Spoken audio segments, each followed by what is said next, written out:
नमस्कार साथियों, मैं Neha Sharma gold medallist Kunchal classes में आपका हार्दिक स्वागत करती हूँ।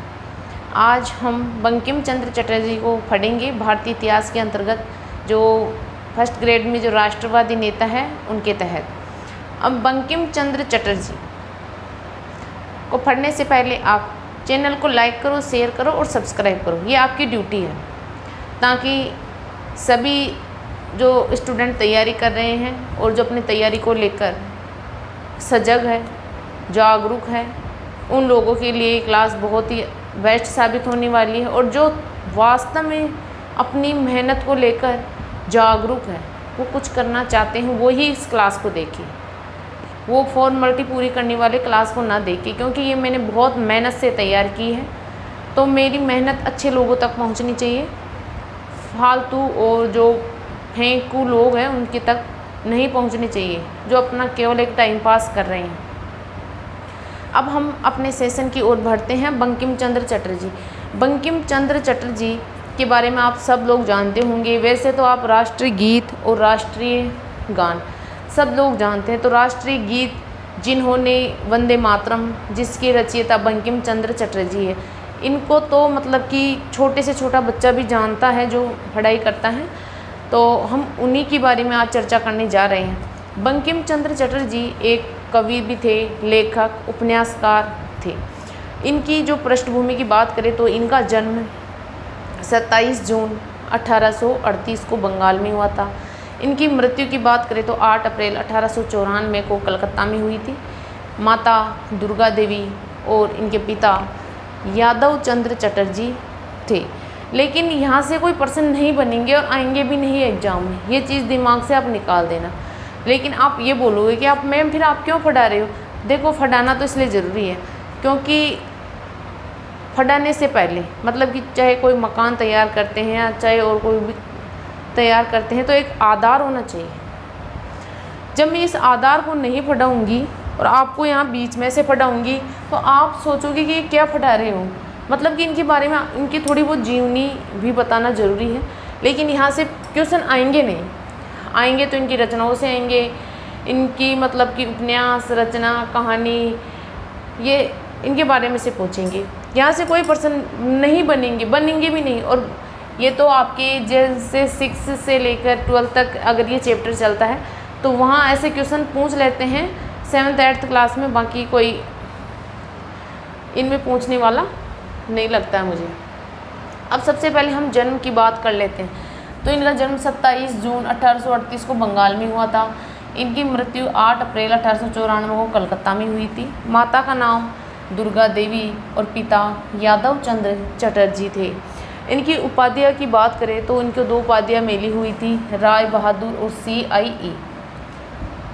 और ये बंगला साहित्य के पहले कवि थे, यानी बंगाली भाषा में उपन्यास, कविता, पत्रिका सब ये इन्होंने ही निकाली थी। तो ये बंगाली साहित्य के प्रथम कवि माने जाते हैं। ये प्रश्न पूछ सकते हैं कि बंगाली साहित्य के पहले कवि कौन थे?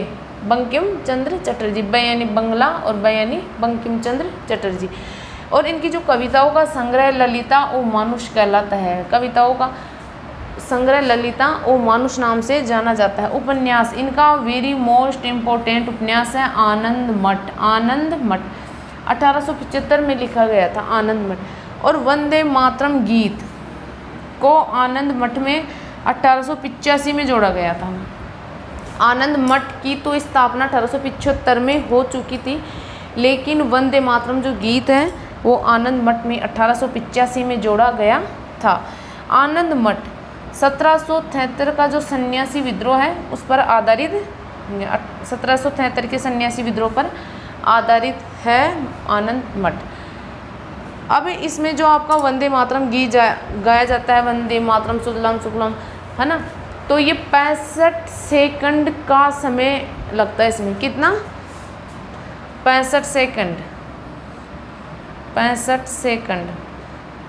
और वंदे वो उसमें राष्ट्रगान में 52 सेकंड का, ठीक है। और अब इनकी रचनाओं की बात करें तो ये रचनाएं वेरी मोस्ट इम्पोर्टेंट है, याद कर लेना, वेरी मोस्ट इम्पोर्टेंट है।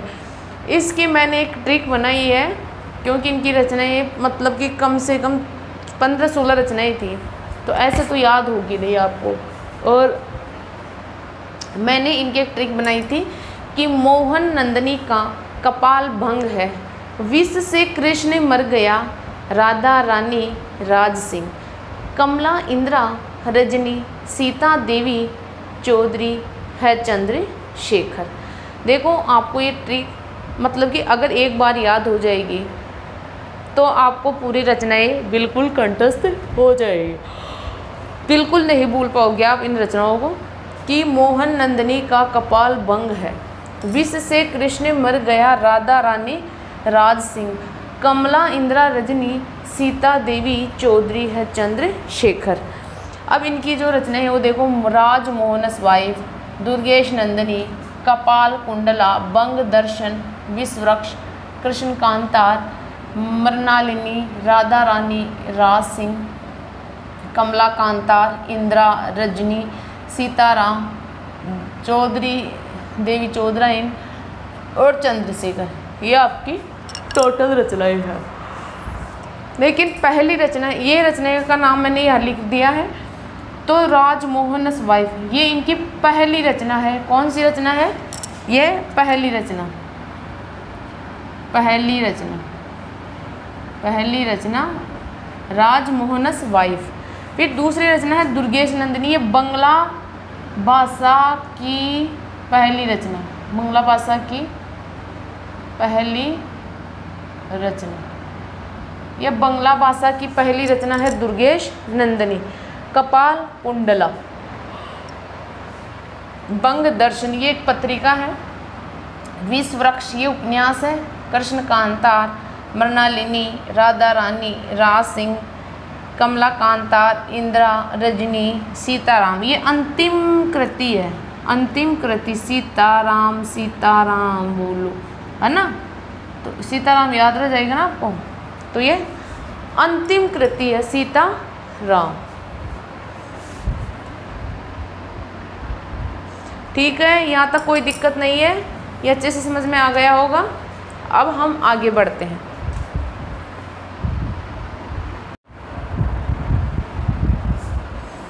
अब हम बात करें कि बंकिम चंद्र चटर्जी की तुलना एक फ्रेंच लेखक है उनसे की जाती है ना। उनकी तुलना यानी दी कैंट ऑफ मोंटे क्रिस्टो के फ्रेंच लेखक अलेक्जेंडर डोमस से इनकी तुलना की जाती है। देख लो, इतने महान लेखक थे, कवि, लेखक, उपन्यासकार के रूप में ये इनकी छवि थी।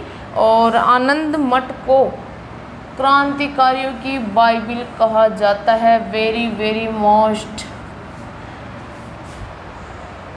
यानी क्रांतिकारियों की बाइबिल। आनंद मठ उपन्यास, आनंद मठ में भी जो वंदे मातरम गीत गाया जाता था वो क्रांतिकारियों में जोश, उत्साह, उमंग भर देता था और हर व्यक्ति में एक उत्साह का संचार होने लगता था। तो इसे क्रांतिकारियों की बाइबिल नाम दे दिया गया था।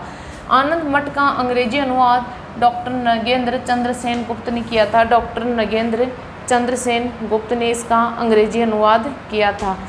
वंदे मातरम गीत पहली बार 1896 के कांग्रेस के कलकत्ता अधिवेशन में गाया गया था। पहली बार 1896 के कांग्रेस का जो कलकत्ता अधिवेशन हुआ था, उस अधिवेशन में ये गीत पहली बार गाया गया था। और भारत के बाहर की बात करें तो 1907 में भारत के बाहर स्टुटगार्ट में ये गीत गाया गया था। यानी भारत के बाहर पहली बार 1907 में स्टुटगार्ट में भारतीय ध्वज के नीचे पहली बार वंदे मातरम अंकित किया गया था। वंदे मातरम अंकित किया गया था। अब आज बंकिम चंद्र चटर्जी, ये इनका जो टॉपिक है वो कंप्लीट हो गया है। अब अगले लाल पाल बाल, इनको हम विस्तार से देखेंगे।